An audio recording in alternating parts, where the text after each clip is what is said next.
Hello again, everyone. Edwin Learnard back once again. In this YouTube astrological segment, I'm going to be talking about the zodiac sign Taurus and crimes. And yes, this does apply and pertain to the sun, moon, and ascendant.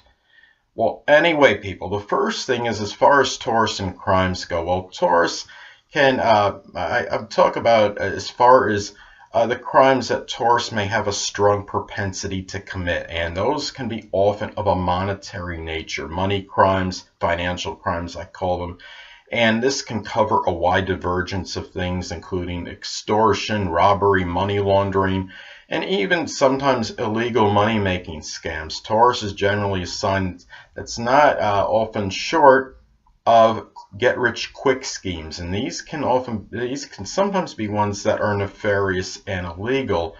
Many of you may have heard of Bernie Madoff. He had that infamous Ponzi scheme, and he has his sun and moon in the sign of Taurus. Now, the thing about Taurus is that a very negative expression or manifestation. Taurus can resort to really nefarious means in order to accumulate wealth, and Taurus can really be very greedy and sometimes will go to great lengths to obtain money. Now, the thing, another example too, I think, is going to extreme lengths to resorting to criminal activity in order to amass wealth or accumulate funds is many of you may have heard of the infamous internet Black Widow, otherwise known as Melissa Ann Shepard, and she had manipulated a number of men into changing their wills and insurance in order for her to prosper monetarily. And thing too is I think she likely had her moon in Scorpio. I think depending on the time, it would, if I remember correctly, it would have either been Libra or Scorpio.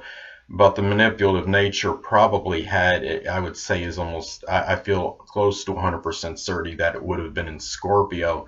She also has her sun in Taurus near the fixed star Algol, so that probably did not help matters. And another thing about Taurus too is that, I mean, killing for money, if you have a Taurus that has become a habitual offender, or somebody that has murderous tendencies, and it's a Taurus, that's often what Taurus will actually kill for, I think. I mean, I was watching an episode of Forensic Files one day, and when they showed a part of the ID of a gentleman on there that had actually killed somebody, and it read, the birth date looked like it was, like, if I remember correctly, either May 10th, 11th, or 12th, so that would put him at Sun in Taurus.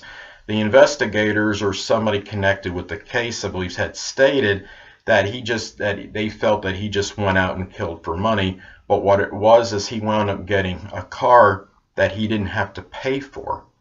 So I think, I mean, he might have, maybe he just wanted to kill that on that particular day. But I think at the same time, assuming if he was a Sun in Taurus, it was likely he was killing because he didn't want to pay for the vehicle as well. And I mean, this is obviously a very extreme example of Taurus in a very negative and nefarious expression or manifestation, of course. And I'm sure most Taurus people are not. I mean, I know they're not. They don't go to those means. So anyway, another thing too is that Taurus will often, I think, commit crimes where they're either secluded, where it's safe, or it's in some desolate area where they feel there's no witnesses. They feel very confident in this. Now, Taurus, in contrast to Aries, is a lot more premeditative in terms of crime. Aries is often very impetuous and impulsive and spontaneous in their manner of crime. As I stated in the previous video about Aries, is that their crimes could be spontaneous. It's often due to like a sudden rage, because Aries, I think, is really, I think it's unequivocally the easiest provoked of the zodiac signs, and Taurus might be the least provoked. So this gets to another thing about Taurus and crimes, is that their crime, if Taurus is to commit a crime of a volatile nature, it often can be due to being baited persistently. And it's not, and it's really like, I mean, Taurus is not going to be easily provoked, but if they're to commit, say, an assault and battery on somebody, it often can occur if they've reached their point of endurance and they can't take it anymore, and Taurus might haul off and hit somebody and get an assault and battery charge on them. Now, and as I stated, it can be due to persistent baiting and provocation. And another thing too about Taurus is that you look at Taurus too in terms of their crimes, and Taurus as well, as far as committing a crime in general, this can be often against somebody maybe they've held a grudge against for a long period of time. I mean, Taurus, Taurus is not easily provoked, and really is not one that is going to look for trouble. Taurus people are generally very passive and peace-loving, but you have some Taurus people that could be very vengeful, very much like Scorpio, except they might not sting as hard as Scorpio, but they still let you know when you've made them mad and they've reached your point of endurance. So I guess what I'm saying is you can really get a perpetual enemy out of Taurus if you make them angry, and if it might result in them committing some illegal act against you in some cases, if it is a criminal Taurus, especially if it's somebody if it's a Taurus and say it's a habitual offender, for example. And the thing too is that, but what I'm thinking, there was also, I think what's interesting is there was somebody named, I don't know if I'm pronouncing the name right, Christopher Rocancourt, and he ran a scam on wealthy people, and he has a Taurus ascendant.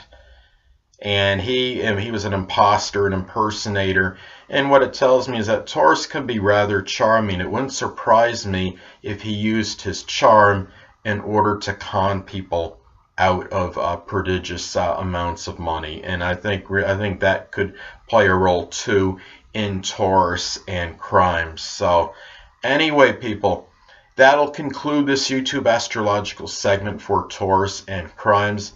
Stay tuned next time, where I'll be talking about Gemini and crimes. Two things I want to get with you on before I head out. Firstly, the stars may impel but do not compel. And secondly, never isolate any single astrological element, aspect, planetary placement, position, configuration, influence, or what have you, and make an analysis of a person astrologically speaking based on this alone, because astrologically speaking, the person is the sum of all their components in their natal chart and not just one. Until next time, people, stay well.